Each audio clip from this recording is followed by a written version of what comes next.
Hi everyone, Chris here with another MTR Premium Network preview clip. This is from Hell No Cupid Special number 1 I did with L Joy, Tinderoni Love.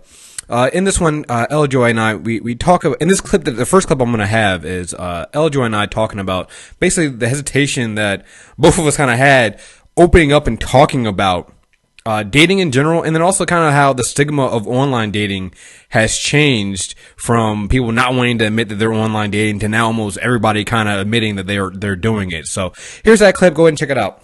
It's a weird thing, you know, like dating. It's such a personal thing that a lot of people don't like talking. Like I know myself, I never really liked talking about it, and I think it wasn't until I had that, I'll call it a breakdown last year. Yeah, oh Jesus Lord. Yeah, I know, because it was like I had just started using OkCupid, like maybe I've been a month using OkCupid.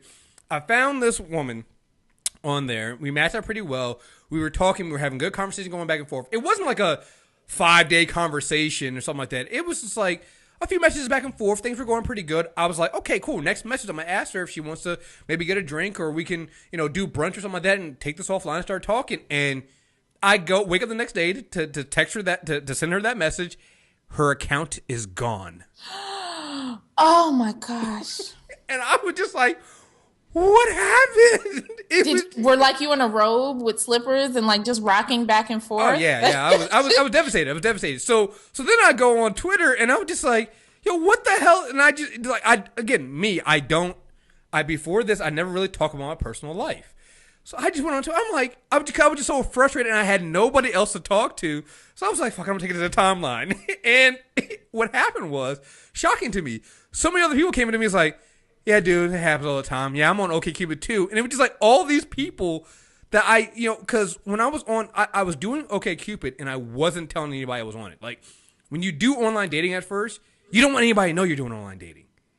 Well, I think it's also, I think before, oh, yeah. I think we've kind of evolved as a society on this now where, because I can remember in early days when I first started doing Match after my divorce, and I didn't tell anybody, you know, and then now it's this, an instance where in all of the different apps and everything like that, shoot, you're on and you see your neighbors, people like you work with, you see married folks, and you're like, hey, why are you on here? Well, the married folk is a different thing. That's one of those ones I slowly back out. Yep. I'm like just I didn't see. I don't know what's going. I don't know. Yeah, what's in your life. I'm out. Yeah, like maybe they're into that. Maybe they're not into that. And he is no. It's not cool. touching that. Yeah. I don't need it. I'm just gonna like swipe this way. Yeah. So in this next clip, L Joy and I talk about something that John and I have talked about in several other Hell No Cupids ourselves, and it's the lack of communication skills that a lot of people have in dating, particularly men, when it comes to dating and trying to jump into relationships too soon, not or thinking that the first date means that you're automatically going to have sex, or and just not understanding how to communicate or how to take people out and actually date. So it was a really fun discussion we had about that. Do you get the sense? Well, I listened to your show, and this is you're in a funk, so you're not meeting anybody in person because you're at home with a dirty house and walking around in your drawers. I've cleaned. So there's nobody you can meet that way. I've cleaned since then. I've cleaned since then. So hey, and I did shower. I was walking around my drawer, but I was showering. So just throwing that out there, I was still clean. But the question of like, how do you actually meet someone and how do you actually engage with someone? One of the interesting things about even doing the online dating piece, and when you finally get to talk to someone, is you realize people don't know how to have conversations. People don't know how to get to know someone. They want to go straight into, sort of the relationship type activities. It's just like, I don't know anything about you yet. Yeah. No, people have a hard time. And I think that's one of the things. So I've never had a bad date. I mean, everybody knows I've had dates. I've had some of these ended almost stalkers and things like that. But I never had a bad date, and I think I've never had a bad date because once I actually get a person to be, I can sit down with you in front of you. I can have a conversation about anything, and we can talk about anything, and we can have an engaging conversation. I've always had, like, my first dates usually go for at least hour and a half, 2 hours, just because we have great conversations. But I've learned that so many people don't know how to do that, especially guys.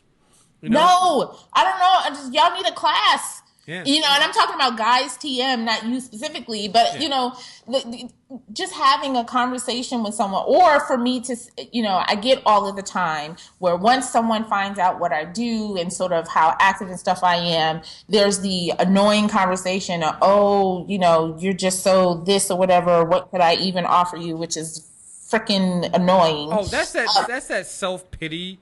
Yeah, some guys do. Stop it, hey, guys. I'm not good enough for you. Yeah, listen to me. Stop doing that shit.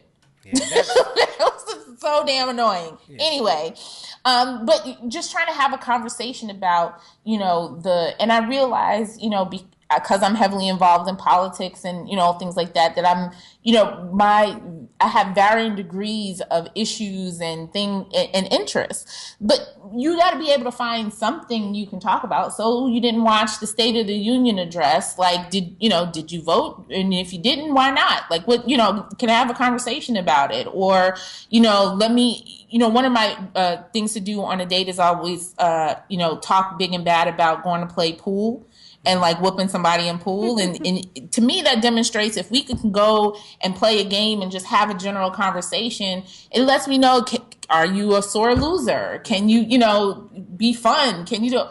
Guys don't know how to even have a conversation in that. It's just like, so we're going to go home, go to my place after this. And I'm like, God damn it. Didn't we just have a good conversation? Or if I'm, we out and, gone out for like an hour or two, and then I'm like, all right, it's time to go. It's just like, but why leave so now? It's like, because I got shit to do. Yeah. I think the problem is guys don't understand that. So again, this is just a small sample of the discussion L Joy and I had. It was well over an hour. I don't know if it was an hour and a half or it was a full just an hour, but we had a really fun discussion for the Hell No Cupid. One of my favorite Hell No Cupid episodes we've done, and I've really been looking forward to putting this clip up on Premium for you all to listen to. And honestly, I can't wait to have L Joy back on because it was a joy to have her on and to talk about this stuff. So for the full episode, you can sign up for the MTR Premium Network by going to movietrailerreviews.net. Click on MTR Premium Network in the header menu. You can also, from there, you can go to the monthly subscription plan is as low as $8 a month. You get more of these episodes, Hell No Cupids. There's another one we have coming in, Hell No Cupid number 6 with John and I, and it's basically titled The Bachelor Life. We have the more comic book clubs. We have The Playing Dead. We have Reminiscing with Kriss coming up, and there'll be more stuff on there. So, again, thank you guys very much for listening, and hope you guys continue to support. Thank you.